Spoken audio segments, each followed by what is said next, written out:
हुजूर रोजाना सुबह सुबह बकरियां लेकर जाने लगे। लेकिन फिर एक दिन बीबी हलीमा ने कहा, मेरे प्यारे बेटे, मेरा दिल नहीं मानता कि मैं आपको बकरियां चराने के लिए भेजूं। आज के बाद आप नहीं जाएंगे। और उसी वक्त बीबी हलीमा का एक बेटा भागता हुआ आया और बोला, अम्मा, हमारी एक बकरी को एक बड़ा सा शेर उठा ले गया। बीबी हलीमा की आंखों में आंसू आ गए। जब प्यारे नब्बी ने मां को तकलीफ में देखा तो फरमाया, ए अम्मा, रो नहीं, मैं अभी जाता हूं और बकरी को शेर से लेकर आता हूं। बीबी हलीमा ने कहा, बेटा, वो बहुत खूंखार शेर है, वो अब तक हमारी बकरी को खा गया होगा।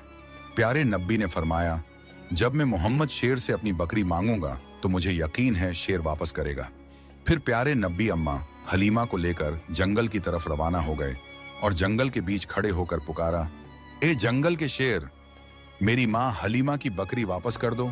फिर जंगल से 2-3 बड़े शेर बीबी हलीमा की बकरी को साथ लिए दौड़ते हुए हुजूर पाक के करीब आए और कदमों में बैठ गए।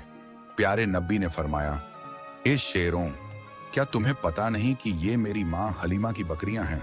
बताओ, तुमने मेरी मां की बकरी क्यों उठाई?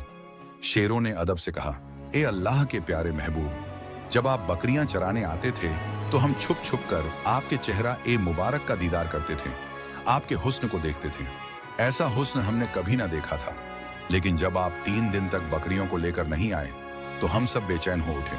फिर हमारे बड़े शेर ने हमसे कहा, अगर प्यारे नब्बी का दीदार करना है तो बीबी हलीमा की बकरी उठा लो या मोहम्मद सल्लल्लाहु अलैहि वसल्लम।